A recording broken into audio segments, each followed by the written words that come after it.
여러분 안녕하세요. 100일의 성경독 대행지로 오신 여러분들을 환영합니다. 오늘은 제21일차 9월 27일입니다. 디모데전서 1장부터 히브리서 3장까지 말씀을 함께 보겠습니다. 날마다 말씀 속에서 하나님과 동행하시고 그 하나님의 역사를 체험하시는 복된 하루가 되기를 주님의 이름으로 축복합니다. 디모데전서는 바울이 마게도냐에서 디모데에게 썼고 목회서신입니다. 바울을 대신해서 에베소에 남겨둔 교회 목회자인 어린 디모데를 돕기 위해서 그의 목회의 지침을 마련하기 위해서 쓴 것인데 디모데 후서, 디도서까지가 다 목회서신이라고 할 수 있습니다. 디모데전서에서를 보면 바울이 디도는 그레데에 남겨두고 디모데는 에베소에 남겨두고 다시 드로아로 갔다가 마게도냐에서 디모데전서를 쓰고 니고볼리에서 디도서를 쓰고 로마 감옥에서 디모데 후서를 쓰는데 이제 에베소에 남겨둔 디모데를 향해서 목회의 지침을 또 개인적으로 어떤 사항들을 가져야 하는가를 보여주기를 원했습니다. 28장에 보면 바울의 로마에서 가택연금 상태에서 끝나지만 여기서 에베소, 빌립보, 골로새, 빌레몬서를 사도행전에서 쓰게 되는데 2년 후에 가택연금 해제 후에 소원대로 서바나 선교를 떠나러 가기 전에 과거 선교했던 중요 지역마다 자신의 수제자들에게 목양을 부탁하는데 그 중에 하나가 에베소 교회에 머물게 되는 디모데고 그레데에 가게 되는 디도입니다. 디모데는 이렇게 충성스럽고 또 훌륭한 가능성을 지닌 사람이었습니다. 믿음의 가정에서 태어났고 바울과의 그 모든 그 선교여행에 2차, 3차 선교여행에 동참하고 복음을 전하는 하나님의 일꾼이었습니다.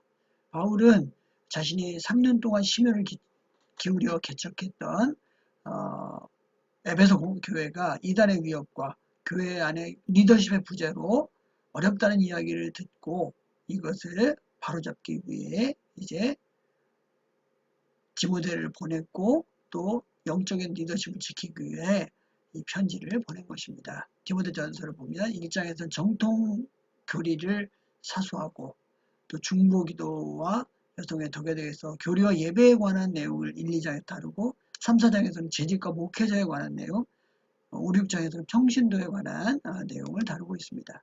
후서는 바울의 목회서신이자 유언적 서신입니다.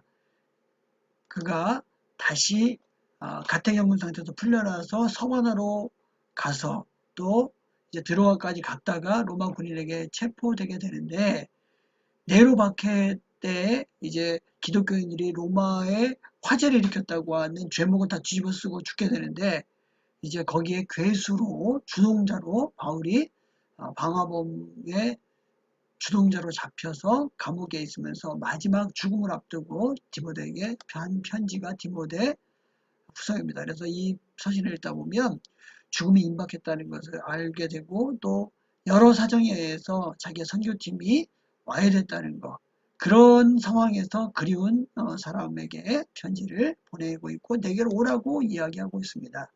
1장에서는 전도자의 사명에 대해서, 2장에서는 전도자의 자세에 대해서 이야기하면서 복음과 고난을 받으라고 이야기하고 말세의 복음을 흐트러뜨리는 자들 앞에서 복음을 보호하라고 경고하고 끝까지 전도를 해야 된다는 것을 부탁하고 있습니다. 디도서는 그레데 섬에 있는 디도에게 목회 서신을 보낸 것인데 이제 그레데 섬은 바로 여기입니다. 시중의 한 가운데 있는 크레타 섬이라고 하는 이곳인데 이곳은 굉장히 큰 섬이고 260km의 가로가 폭이 20에서 60km 되는 100개의 성읍이 있고 이곳에 코르틴이라고 하는 최소 50만에서 100만의 인구의 도시가 있었어요. 여기에 디도를 남겨놓고 갔는데 그레데 사람들에 대한 평판이 어떠냐면 거짓말장이며 악한 집이며 배반이한 기름쟁이다라고 하는 에페메네데스의 육행시에 등장할 정도로 그레데인에 대한 거짓과 진실하지 않은 것에 대한 평판이 좋지 못했기 때문에 이런 교인들을 목회하는 데 있어서 바르게 목회할 것을 이야기했습니다. 빌레몬서는 고린도에 사는 빌레몬에게 바울이 한때 빌레몬의 종이었지만 이제 회심한 오네시모를 만나서 그가 그리스도인이 됐는데 다시 빌레몬에게 보내면서 그를 형제로 맞아들이고 기쁨과 평안이 있게 하라고 말씀하고 있습니다. 빌레몬은 골로새에 사는 아주 부유한 사람이었는데 그 집의 종이었던 오네시모가 주인의 돈을 훔쳐서 로마로 와서 다 쓴 뒤에 옥에 갇힌 바울을 찾아왔고 그리스도인이 된 빌레몬을 잘 용서하고 받아줄 것을 부탁하고 있습니다. 내 집에 있는 교회, 이 말은 골로새 지역에는 여러 교회 전체가 이 편지를 읽으라고 이야기하고 있습니다. 디도서에서는 1장에서 장로의 자격과 거짓 교사에 대한 경고를 하고 2장에서 각종 교인들의 삶이 어떠해야 되는 교회 생활에 대해서 3장에서는 선행에 대한 권면하면서 사회생활을 이야기합니다.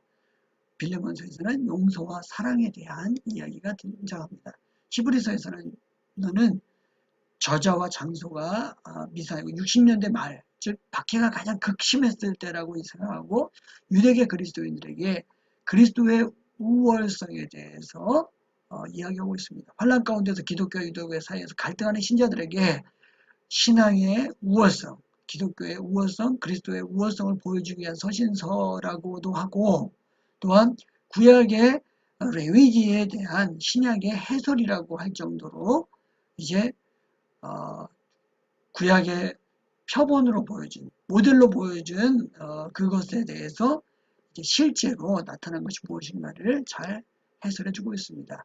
히브리서가 어려운 이유는 저자가 수신자를 알 수 없고 상황적 배경이 없고 구약에 박식한 유대인을 향해 썼기 때문에 구약 인용이 많다고 하는데 결국은 어렵지만 우리가 잘 살펴보면 이해할 수 있다는 겁니다.